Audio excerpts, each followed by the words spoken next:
Hey guys, welcome back to Varalakshmi Law Vlogs. So UKல இருக்கிற எல்லா visa ஹோல்டர்ஸோட BRP card வர 31st of December 2024ஓட expire ஆக போகுதுன்னு சொன்னா நீங்க நம்புவீங்களா?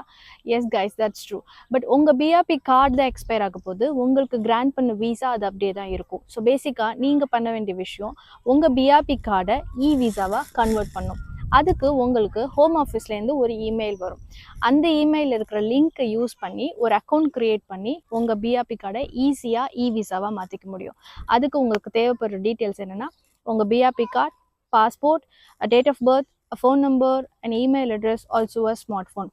ஸோ இந்த டீட்டெயில்ஸ்லாம் நீங்கள் போட்டிங்கன்னா ஆட்டோமேட்டிக்காக யூகே இமிக்ரேஷன் ஐடி செக் அப்படிங்கிற ஒரு ஆப்க்கு கன்வெர்ட் ஆகுது. இந்த ஆப்பில் நீங்கள் உங்களோட பிக்சரை நீங்களே எடுத்து அதில் ஆட் பண்ணிக்கலாம். பட் நோட் பண்ணுங்கள் கைஸ், இந்த இமெயில் ஹோம் ஆஃபீஸ்லேருந்து வரலன்னா நீங்கள் இந்த ப்ராசஸ் பண்ண முடியாது. So you guys wait until you receive this email from the home office and then that's